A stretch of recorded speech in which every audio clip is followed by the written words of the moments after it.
don't buy an F80 before watching this video. So if you're in the market for a F80 BMW M3, first of all, congratulations, you're very well educated and you have very good taste. But what are the common problems with the F80 M3? Common problem number one, probably the most infamous problem with the F80 M3, it's more to do with the engine, the S55. So this is common on F80, F82, F87 M cars with the S55, is the crank hub.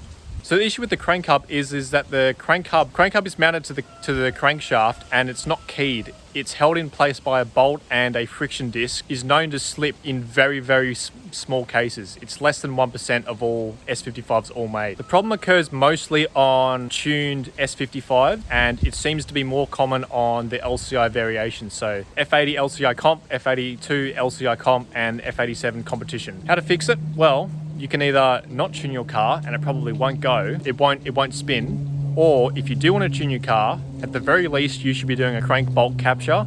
This is not guaranteed. Some people think it helps because it holds the bolt in place from moving further, but at the same time it's not a guaranteed solution. Guaranteed solution is to install aftermarket crank hub that has either got a keyway or pins in it. So some companies will sell a 1 pin, 2 pin, 3 pin, 4 pin, however many pins you want really. In doing this, you need to then drill a slot in the actual crankshaft where the new crank hub slides into. This will hold the crank hub in place and it will not move. At the same time, it is really good to remember that this is a very rare issue, and if you look at how many cars were produced and how many cars actually have had this fault, it is only a very small amount of engines that have had this failure. But at the same time, it is something to think about, especially if you want to take it to the track and tune it. Common problem number two, this would be the water to air intercooler. So this ends up just cracking on some of the edges and or it fails internally. So this is a pretty likely thing that's going to happen to you, and it just needs to be replaced. So you can either replace it for like, or you can replace it with an aftermarket one.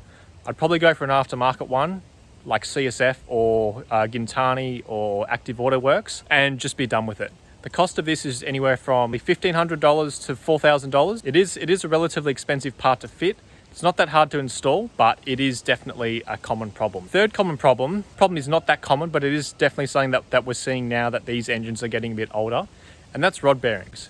For whatever reason, BMW does not know how to make rod bearings, or maybe they do and I'm missing something, which, more power to them. But it's due to the very small tolerances on the crankshaft and the connecting rod bearing. It results in better fuel economy, reduced emissions, and more power because the engine is running more efficiently. However, the side effect of this is that if the engine's not used properly, in the sense that it's driven hard whilst it's still cold, longer oil changes and wrong oil, which somehow is actually happening on these cars. I mean, you would think that if you're buying a car like this, you would know what oil to put in it. But anyway, if your car has higher mileage, it is definitely something to think about. Another problem with the S55 is the eccentric shaft motor. The eccentric shaft motor, I've personally seen a couple of them go and they need to be replaced. It is a pretty costly repair, as this part is actually very expensive. The eccentric shaft motor essentially opens and closes the valves. It acts on the rocker arm. I'll put a photo of it up here. That's where it is. That's how it works. It may go on your car.